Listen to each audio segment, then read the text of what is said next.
किसी सियाने ने बिल्कुल ठीक ही कहा है, नादान दोस्त से दाना दुश्मन हज़ार दर्जे बेहतर होता है। पाकिस्तान तहरीक इंसाफ वाले भी इस वक्त अजीबोगरीब किस्म के मशवरों की या अजीबोगरीब किस्म की तजावीज़ की जद में है। मिसाल के तौर पर एक तजवीज़ जो तहरीक इंसाफ की अपनी सफ़ों से इस वक्त हमें बहुत शोर ज़ोर के साथ सुनाई दे रही है,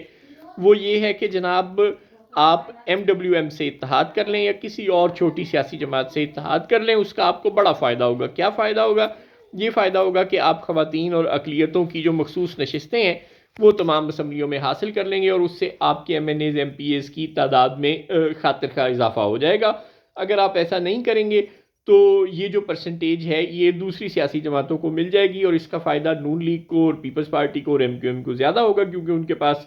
असम्बली में ज़्यादा नंबर्स हैं। तो लिहाजा आप अगर उन जमातों को, अपनी मुखालिफ जमातों को नुकसान पहुंचाना चाहते हैं और ख़ुद फ़ायदा उठाना चाहते हैं तो ऐसे करें, जल्दी से किसी जमात के साथ इत्तेहाद कर लें। अब तहरीक इंसाफ वाले ख़ुद ये कह रहे हैं, जब उनके आज़ाद उम्मीदवार, जैसे कि हमने देखा कि लाहौर से एक साहब, अल्लाह उन्हें खुश रखे, वो मरीम नवाज़ की से मुलाकात के बाद उनकी जमात में शामिल हो गए। बहरहाल ये वही आदमी ज़रूर हैं जो हमजा शहबाज से लड़कर नून लीग से अलहदा हुए थे और अब वो मरीम नवाज़ से मिलकर नून लीग में शामिल हो गए हैं। सुभान अल्लाह, कता नज़र इस बात के जो उनके और नून लीग के आपस के मामलात थे, लेकिन जब ऐसे लोग PTI को छोड़ कर जाते हैं तो PTI के मदारुल महाम हमें ये बताते हुए नज़र आते हैं कि जनाब ये ठीक है कि आज़ाद उम्मीदवार के तौर पर इलेक्शन लड़ा हमारे लोगों ने, क्योंकि बल्ले का निशान ले लिया था सुप्रीम कोर्ट ने, लेकिन ये निशान सुप्रीम कोर्ट ने इलेक्शन से चंद दिन पहले लिया। जब नॉमिनेशन पेपर्स जमा कराने की बारी थी उस वक़्त इन सब लोगों ने एस PTI कैंडिडेट अपने नॉमिनेशन पेपर्स जमा कराए थे और उस वक़्त इन्होंने इमरान खान के और पाकिस्तान तहरीक इंसाफ के उम्मीदवार के तौर पर नॉमिनेशन पेपर जमा कराए थे। लिहाजा ऑफिशियली और कानूनी तौर पर ये लोग हमारी जमात के उम्मीदवार हैं। इनका स्टेटस इतना भी आज़ाद या मादर पेदर आज़ाद नहीं है, लिहाजा हम इसे लीगल फोरम पर चैलेंज कर सकते हैं। हम ये मुतालबा कर सकते हैं कि भाई ये लोग असूलन PTI के कैंडिडेट्स थे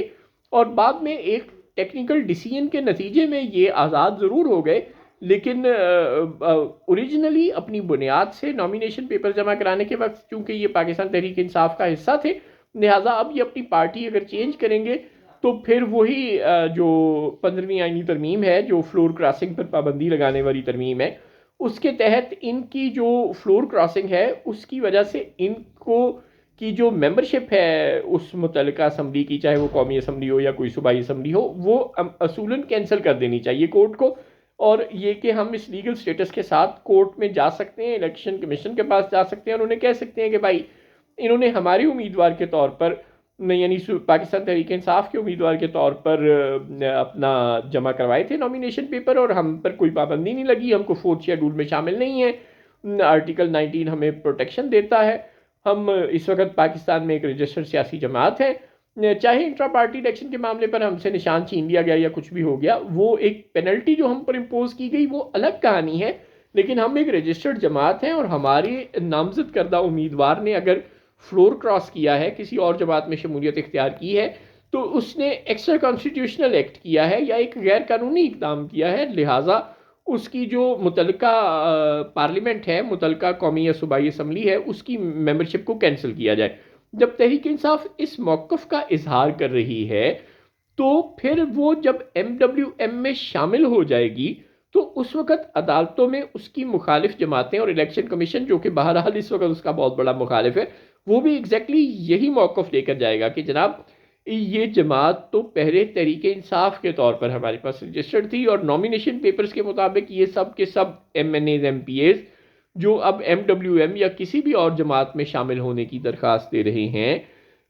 तो इसका मतलब है कि उन्होंने फ्लोर क्रॉस किया है, लिहाजा उनकी जो मुतल्लिका असम्बली है उसकी मेंबरशिप कैंसिल कर दी जाए। और यकीन करें इलेक्शन कमीशन कर भी देगा, मतलब इलेक्शन कमीशन को या पाकिस्तान के जुडिशल सिस्टम को, जो कि इस वक्त बाहर अंडर प्रेशर है,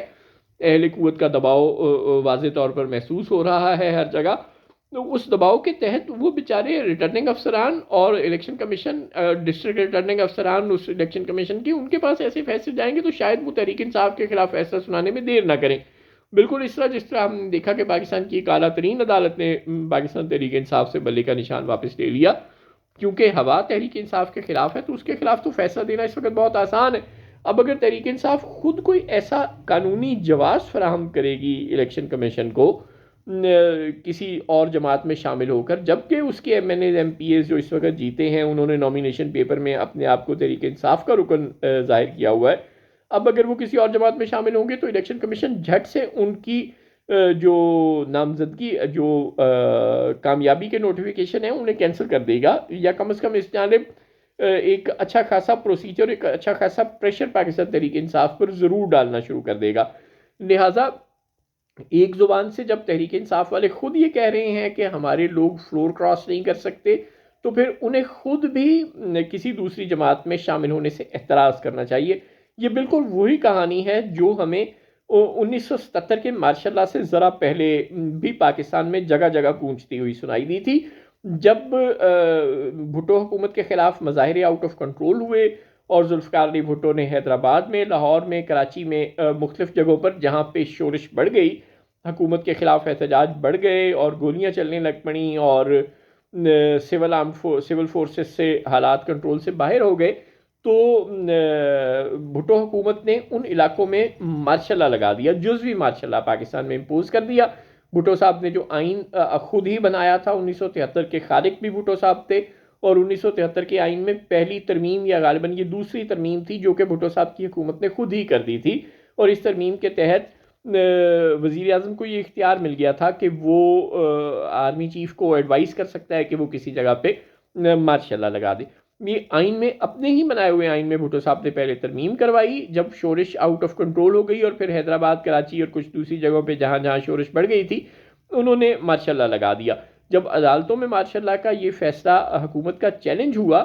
तो भुट्टो हुकूमत के जो उस वक़्त अटार्नी जनरल ऑफ पाकिस्तान थे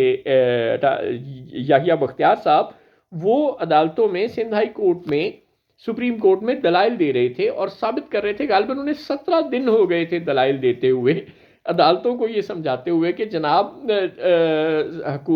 prime minister civil arm forces को तलब कर सकता है, और सिविल आर्म फोर्सेस बिल्कुल चूंकि मुल्क में सिक्योरिटी सिचुएशन को कंट्रोल करने की जिम्मेदार हैं, फ़ौज है ही इसलिए कि वो मुल्क में लॉ एंड ऑर्डर को इंश्योर करे, चाहे वो इंटरनल सिक्योरिटी थ्रेट हो या वो एक्सटर्नल सिक्योरिटी थ्रेट हो, उसको कंट्रोल करना फ़ौज की जिम्मेदारी है। लिहाजा अगर फ़ौज ने मार्शल लॉ लगा दिया तो बिल्कुल ठीक किया। और जब याहिया बख्तियार 17वें दिन अदालत में खड़े दलाइल देकर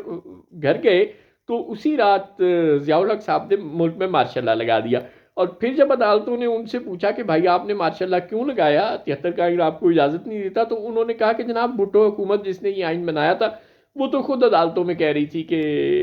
हमारे मार्शल लॉ को डिफेंड कर रही थी, जो हमने 17 दिन पहले से मुल्क के मुख्तलिफ हिस्सों में जुज़वी तौर पर लगाया हुआ था, अब हमने पूरे मुल्क में लगा दिया। और उन्होंने वही जो दलील दी जो भुट्टो हुकूमत अदालतों में रख रही थी कि जनाब चूंकि लॉ एंड ऑर्डर्स की सिचुएशन ख़राब है और इंटरनल सिक्योरिटी थ्रेट हो या एक्सटर्नल सिक्योरिटी थ्रेट हो, सिक्योरिटी थ्रेट को कंट्रोल करना फ़ौज की जिम्मेदारी है, तो अगर फ़ौज ने मार्शल लॉ लगा दिया तो ये तो उसने अपनी जिम्मेदारी को पूरा किया है, कोई गैर जमहूरी इक़दाम नहीं किया। आप तो बल्कि उसकी तारीफ़ करें कि उसने मुल्क व कौम के वसी मफाद में मुल्क में मार्शल लॉ लगा दिया। बयान ही सिचुएशन इस वक्त पाकिस्तान तहरीक इंसाफ के साथ है, न जाए रफ्तन न पाए मानन।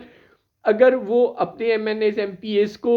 MWM या किसी दूसरी जमात में शामिल करेगी तो इलेक्शन कमीशन कहेगा कि तहरीक इंसाफ तो खुद कह रही थी कि उसके आज़ाद उम्मीदवारों ने अगर दूसरी पार्टी ज्वाइन की है तो गलत किया है, क्योंकि नॉमिनेशन पेपर में उनका नाम है इस तहरीक इंसाफ के रुकन के था। अब अगर ये दूसरी जमात में शामिल हो रहे हैं तो इसका मतलब ये फ्लोर क्रॉस कर रहे हैं, लिहाजा हम इनकी MNA शिप या MPA शिप कैंसिल कर देंगे।